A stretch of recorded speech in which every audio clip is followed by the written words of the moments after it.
Kazetaritza alorrean berriz, 3 sari emango ditugu. Sari hauek erabakitzeko beste epaimahai bat ere osatu dugu noski. Amaia Pabon, Edorta Arana eta Maria González Gorosarri.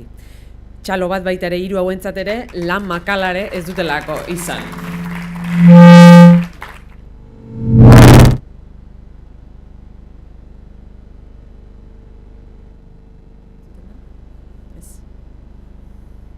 Esan bezala, 3 sari izango ditugu kazetaritza atalean, azalik onena, edukirik onena eta ikusentzunezkorik onena. Kategoria hauetan ere, 3 finalista izendatu ditugu bakoitzeko. Has gaitezen azalik onenaren sariarekin. Irabazleak Bizkaiko Foru Aldundiko euskara zuzendari den Ana de Castroren eskutik jasoko du garaikurra. Kategoria honetan finalistak hauek dira. Anboto astekaria, martxoak 31ko azalarekin, Iruka astekaria, itsasadarrean bizirauten azalarekin, eta Puntua astekaria, Garoña izeneko azalarekin. Ikus dezagun zein izan den irabazlea.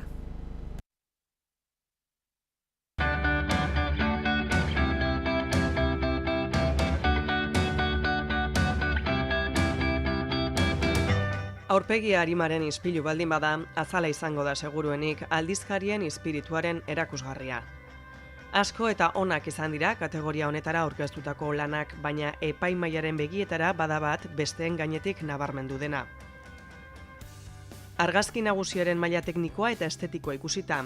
Arekin batera orrialde osoaren konposizio orekatu, garbi, arin eta zaindua, eta elementu grafiko guztien arteko koherentzia kromatikoa ere zaintzeko egindako ahalegina aitortuz, Tokikom sarien epaimahaiak erabaki du 2017ko azalik onenaren saria, Iruka astekariak aurkeztutako itsasadarrean bizirauten lanari ematea.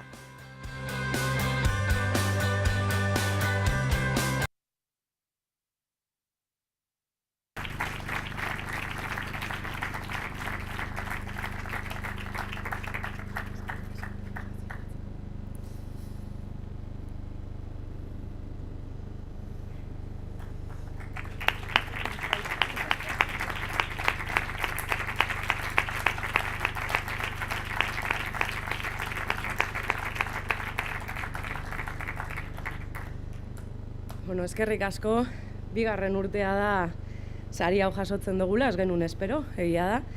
Eta, salaren inguruan, zer esan, apur bat itsasadarrari begira bizi garela, gu bebaian, Uribe kostan, eta apur bat, historiari bebai errepasoa egin geniola, ez?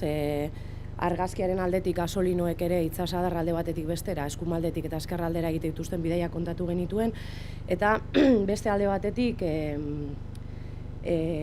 BAC berri egindako elkarrizketa ere azalera atera genuen. Orduen bi gauza oso garrantzitsuak izan dira gurean.